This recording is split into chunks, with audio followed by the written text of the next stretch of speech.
ამბავი კიდევ გაგაცნოთ, თუმცა ეს ამბავი, რომელზეც ახლა ვისაუბრებ, არ იქნება პოზიტიური. ტყიბულში ისევ გლოვა ქვანახშირის გარემოპოვების კარიერზე 2 მუშა დაიღუპა.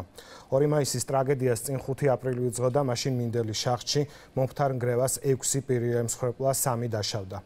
12 თვეში ტყიბულში 14 მეშახტე დაიღუპა. ადგილზე იმედის კვირის ჟურნალისტი ცოტნე გეგეჭკორი მუშაობდა.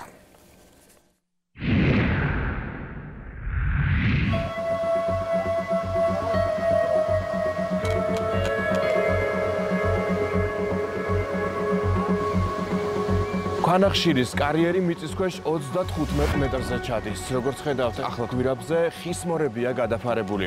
ეს ზუსტად ის ადგილია, სადაც გუშინ დილას გამთენიისას 8 საათზე წინასწარი ვერსიით უჰაერობას 2 მუშა ემსხვერპლა. კუსტარულად მოწყობილ კარიერს ერთი შეხედვითაც ეტყობა, რომ აქ შრომის უსაფრთხოების ნორმები დარღვეულია. მუშების სიცოცხლეც რომ ამას ემსხვერპლა, ამაზე არავინ დაობს. თუმცა კონკრეტულად რამ გამოიწვია 2 ადამიანის გაგუდვა. მომწავლელმა აირებმა თუ უჟანგბადობამ ამის დადგენა გამოძიებას მოუწევს. ეს ყველაფერი გამოიწვია იმან, რომ არ არის შრომის სტანდარტები დაცული ამ კონკრეტულ კარიერზე. გუშინ ჰაერის ტემპერატურაც წნევაც ძალიან დაბალი იყო ტყიბულში და როგორც ჩანს ამ ყველაფერმა გამოიწვია, რომ გვირაბში დაახლოებით 35 მეტრიანი არის ეს გვირაბი, არ ჩაიტანა ჰაერის ის ნაკადი, რაც უნდა ჩაეტანა. სხვა საშუალება არ არსებობს ჰაერის სხვა საშუალება, ერთადერთი საშუალება 10 ვოინს რითაც ამტყევენ. დიახ, რითაც ამტყევენ. მარტო მაგას ჩააგო მცირეთი ჰაერი. კომპრესორის და მაგიც იმ დროს როგორც მე ვიცი, მუშებიდან იყო გადაკეტილი და სწორედ ამ გადაკეტილის გასაშვებად ჩავიდა პირველი მუშა იქ. გამოძიება სისხლის სამართლის კოდექსის 240 მუხლის მეორე ნაწილით მიმდინარეობს, რაც სამთო, სამშენებლო ან სხვა სამუშაოების დროს უსაფრთხოების ნორმების დარღვევას გულისხმობს. გარდაცვლილი 56 წლის რეზო ლომთაძისა და 27 წლის სანდრო ბუცხრიკიძის ცხედრები ექსპერტიზისთვის გუშინვე ქუთაისის პროსექტურაში გადაასვენეს. ამბობენ, რომ აი რო შევიდა საშუალად, გადაიხედა და გადავარდა თუ ჩავიდა და გაიგუდა. ხმა აღარ ისმოდა რომ ჩავიდა, ესე იგი დაინახა ის ბავშვი წაქცეული რო იყო და საშუალად შევიდა. სანდრო ბუცხრიკიძის საშუალად ქვანახშირის კარიერში ჩასული რეზო ლომთაძეც ადგილზე დაიღუპა. კარიერზე სადაც შემთხვევა მოხდა, ქვანახშირს ინდმეწარმე დავით სოფრომაძე მოიპოვებს. ის ტყიბულის პოლიციის განყოფილებაში გუშინ გვიან ღამით დაიკითხა. თუმცა როგორც სოფრომაძე, ისე მისი ადვოკატი მედიასთან არ ურთიერთობენ. დავით, ჰაერის მიწოდება როგორ ხდება გვირაბში თუ? ტყიბულის პოლიციაში დაიკითხდნენ ქვანახშირის კარიერის ის მუშებიც, რომლებიც უშუალოდ 2 ივნისის შემთხვევის დროს ობიექტზე არ იმყოფებოდნენ. მათთან კომენტარის ჩაწერაში მათი დამსაქმებლის ახლობლებმა შეგვიშალეს ხელი. სიტყვით მითხარით, როგორი იყო თუ არა შრომის უსაფრთხოების ნორმები დაცული. ტყიბულში ქვანახშირის მოპოვების ექსკლუზიური უფლება GIG ჯგუფის კომპანიას საკნახშირს აქვს. თუ კი კერძო პირს ქვანახშირის მოპოვება სურს, ნებართვისთვის სწორედ მას უნდა მიმართოს. დამოპოვებული ქვანახშირიც ექსკლუზიურად მას უნდა ჩააბაროს. ტონა 50 ლარად. კომპანიაში ამბობენ, რომ ისინი მხოლოდ ნებართვას გასცემენ და ყველა სხვა პასუხისგებლობა იმ კერძო პირს ეკისრება, რომელიც კარიერზე ქვანახშირს მოიპოვებს.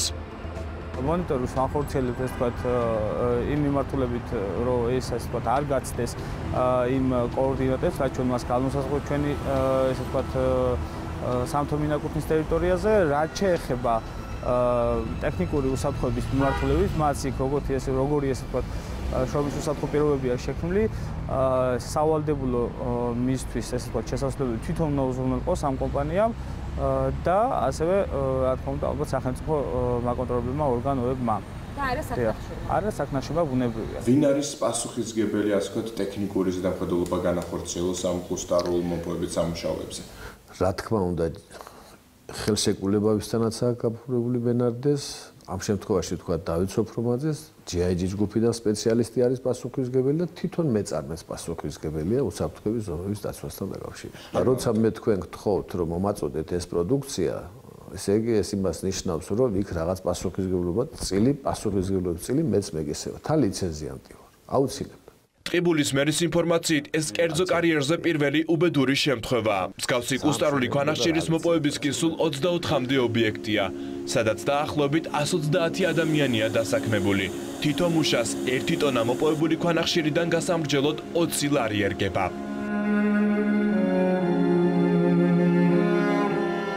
ძალიან კარგი ახალგაზრდა დაიღუპა, გამორჩეული ახალგაზრდა ქალაქში. თავისი სიცოცხლის უნარიანობით, თავისი აქტივობით, ადამიანური თვალსაზრისით. დედაც ამას ტირის, რა გინდოდა, ვის უნდოდა იქედან მოტანილი ხელფასი. ერთხელ გითხრა რომ კაცი რომ მოკვდებაო, ის კი არ უნდა თქვანო, დრო ძილში გაატარა. ქვანახშირის მოსაპოვებლად მიწისქვეშ მუშაობდა მხოლოდ იმიტომ, რომ ოჯახზე არ ყოფილიყო დამოკიდებული. სხვა დროს კი 27 წლის სანდრო ბუცხრიკიძე ტყიბულის თეატრის სცენაზე თამაშობდა. ჩემი აზრით, ბედნიერი ის კაცი, ვისაც დროის პატივი სცემს. კარგი რა საგო, შემოვლება რა გელი დროზე ახალგაზრდა კაცი კარ ყველაფერს მოვასწრე. ხოდა რასაც ვასწრებ, იმით ვარ კმაყოფილი. გატაცებული იყო სპელეოლოგიით, უფასო დასწავლიდა და სასარყამ ინსტრუმენტებზე დაკვრას და ეხმარებოდა ყველას, ვისაც დახმარება სჭირდებოდა. სამსახურის შემდეგ უფასო სასადილდან საკვები დავრდომილ მოხუცებთან სახლში მიჰქონდა. იყო წითელი ჯვრის მოხალისე. ყველა დადებითად იყო მის მიმართ განწყობილი, იმიტომ რომ თვითონ იყო ისეთი აურა ჰქონდა, ისეთი ქმედება ჰქონდა, ისე გვერდს ვერ გოულიდა ვინმეს, რომ აი რო დაენახა რამე ჭირდებოდა და გვერდში არ ამოდგომოდა. როგორ შეიძლება თქმეთო? მას ხუთშაბათს ტყიბულის თეატრის ამ სცენიდან გაასვენებენ. ამავე დღეს დაკრძალავენ მის საშუალოდ ქვანახშირის კარიერში ჩასულ რეზო ლომთაძესაც. მუდმივად მგლოვიარე ქალაქი, სადაც დასაქმების მთავარი და თითქმის ერთადერთი წყარო ქვანახშირი და მის საბადოებზე მოწყობილი შახტებია, სამუშაო ადგილზე გარდაცვლილთა უამრავ ისტორიას ინახავს. ჯერ ერთი თვეც არ გასულ არად შახტში 5 ადამიანი დაიღუპა. ამ საქმიანობამ 2010 წლიდან დღემდე ტყიბულში 27 ადამიანის სიცოცხლე იმსხვერპლა.